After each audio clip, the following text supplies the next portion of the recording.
Also TV.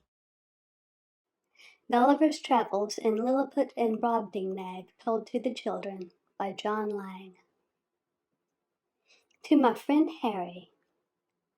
My dear Harry, when you are a big man, perhaps you will go out into the world and see many strange things.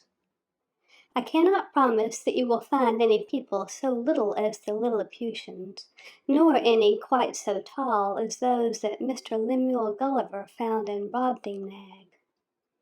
But undoubtedly there are yet many small folks in the world, and a few great ones.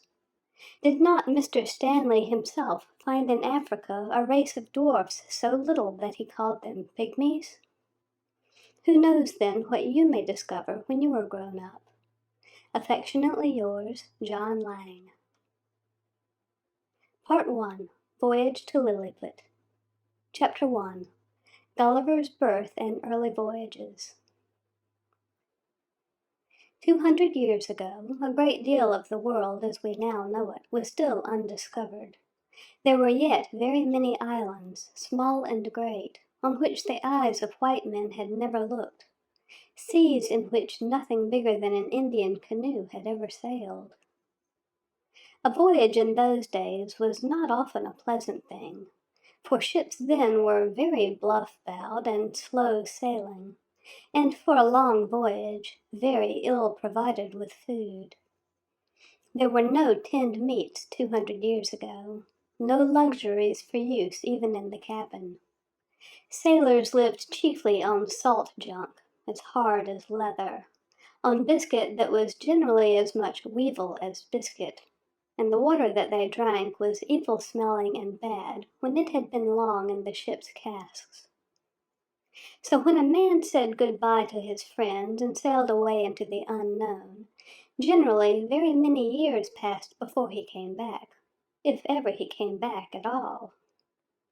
For the dangers of the seas were then far greater than they now are, and if a ship was not wrecked some dark night on an unknown island or uncharted reef, there was always the probability of meeting a pirate vessel and of having to fight for life and liberty.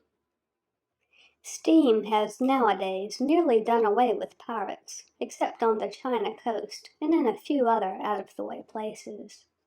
But things were very different long ago, before steamers were invented, and sailors then, when they came home, had many very surprising things to tell their friends, many astonishing adventures to speak of amongst the strange peoples that they said they had met in far-off lands. One man who saw more wonderful things than anyone else was named Lemuel Gulliver, and I will try to tell you a little about two of his voyages. Gulliver was born in Nottinghamshire, and when he was only 14 years old, he was sent to Emmanuel College, Cambridge. There he remained till he was 17, but his father had not money enough to keep him any longer at the university. So, as was then the custom for those who meant to become doctors, he was bound apprentice to a surgeon in London, under whom he studied for 4 years. But all the time, as often as his father sent him money, he spent some of it in learning navigation, which means the art of finding your way across the sea, far from land. He had always had a great longing to travel, and he thought that a knowledge of navigation would be of use to him if he should happen to go on a voyage. After leaving London he went to Germany, and there studied medicine for some years, with the view of being appointed surgeon of a ship. And by the help of his late master in London, such a post he did get on board the Swallow, on which vessel he made several voyages.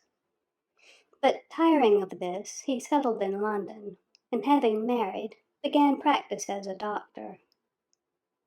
He did not, however, make much money at that, and so for 6 years he again went to sea as a surgeon, sailing both to the East and to the West Indies. Again tiring of the sea, he once more settled on shore, this time at Wapping, because in that place there are always many sailors, and he hoped to make money by doctoring them. But this turned out badly, and on May 4, 1699, he sailed from Bristol for the South Seas as surgeon of a ship named the Antelope.